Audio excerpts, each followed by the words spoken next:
Hello guys, today soya chunks வச்சு நல்ல சுவையான சோயா பிரியாணி எப்படி செய்யறதுன்னு பார்க்க போறோம். அதுக்கு ஃபர்ஸ்ட் கொதிக்கிற தண்ணியில சோயா சங்க்ஸ் போட்டுட்டு அதை ஜஸ்ட் ஃபில்டர் பண்ணி வச்சுக்கலாம். நான் இன்னைக்கு வீட்டில் சமைக்கிற நார்மல் அரிசியில தான் பிரியாணி செய்ய போறேன். ஸோ அதை நான் ஃபர்ஸ்டே ஊற வச்சுக்கிறேன். நான் இன்னைக்கு 1/2 kg ரைஸ் எடுத்திருக்கேன். அதை நான் ஒன்ஸ் வாஷ் பண்ணிட்டு ஊற வச்சுக்கிறேன். குக்கரில் தேவையான அளவுக்கு ஆயில் விட்டுக்கோங்க. அது கூடவே 1 டீஸ்பூன் கீ விட்டுக்கோங்க. அதனால காஞ்சதும் ஒரு பிரிஞ்சி இலை, 4-5 பட்டை, ஒரு கல்பாசி, 5-6 கிராம்பு, 2 ஏலக்காய், 1 ஸ்பூன் சோம்பு சேர்த்துக்கோங்க. இது நல்லா பொரிஞ்சதும் நம்ம கட் பண்ணி வச்சிருக்க 3 பெரிய வெங்காயத்தை சேர்த்துக்கலாம். இது நல்லா கோல்டன் ப்ரௌன் கலர் வர அளவுக்கு நல்லா சிம் ஃப்ளேம்ல வச்சு வதக்கி விட்டுடலாம். இப்போ நம்ம வாஷ் பண்ணி வச்சிருக்க புதினா கொத்தமல்லியை சேர்த்துடலாம். சேர்த்துட்டு ஜஸ்ட் லைட்டா வதக்கி விட்டுடலாம். இப்போ நம்ம அரைச்சி வச்சிருக்க இஞ்சி பூண்டு பேஸ்ட் சேர்த்துக்கலாம். சேர்த்துட்டு அதோட ரா ஸ்மெல் போற அளவுக்கு சிம் ஃப்ளேம்ல வச்சு நல்லா வதக்கி விட்டுடலாம்.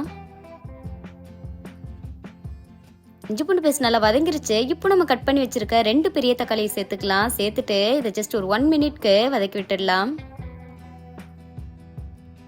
இப்போ பிரியாணிக்கு தேவையான அளவுக்கு சில்லி பவுடர் அண்ட் கொஞ்சமா கரம் மசாலா, தேவையான அளவுக்கு உப்பு சேர்த்துட்டு இதை ஜஸ்ட் ஒரு 1 மினிட்க்கு சிம் ஃப்ளேம்ல வச்சு நல்லா வதக்கி விட்டுடலாம்.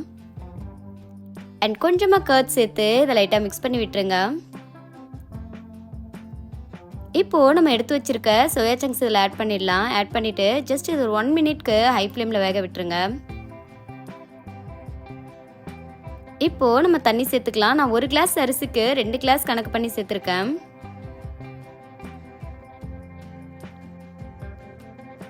இதனால் மிக்ஸ் பண்ணி விட்டுட்டு ஹை ஃப்ளேமில் ஒரு 3 மினிட்ஸ்க்கு நல்லா கொதிக்க விட்டுடலாம். இப்போ நம்ம வாஷ் பண்ணி வச்சிருக்க அரிசி இதில் ஆட் பண்ணிக்கலாம்.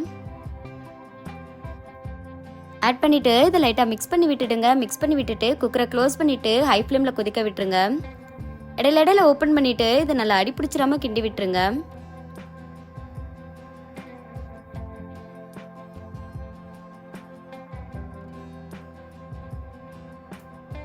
இப்போ அரிசி அண்ட் தண்ணி ரெண்டுமே நல்லா செட் ஆயிருச்சு. இப்போ தம் போட்டுடலாம். தம் போடுறதுக்கு ஜஸ்ட் குக்கரை க்ளோஸ் பண்ணிட்டு ஒரு 10 மினிட்ஸ்க்கு சிம் ஃப்ளேம்ல விட்டுருங்க. 10 மினிட்ஸ்க்கு அப்புறம் அடுப்பை மட்டும் ஆஃப் பண்ணிட்டு அகைன் ஒரு 10 மினிட்ஸ் அடுப்புலயே விட்டுருங்க. இப்போ குக்கரை ஓபன் பண்ணலாம்.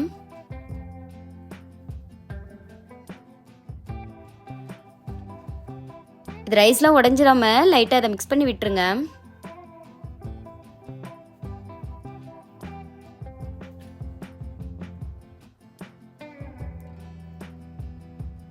அவ்வளோதாங்க, ஃபைனலி நம்ம வெயிட் பண்ண சோயா பிரியாணி ரொம்ப சிம்பிள் அண்ட் டேஸ்டியாக என்னோட ஸ்டைலில் ரெடி ஆயிருச்சு. ஸோ நீங்களும் வீட்டில் ட்ரை பண்ணி பார்த்துட்டு கமெண்ட்டில் சொல்லுங்கள் எப்படி இருக்குன்னு. பாய்.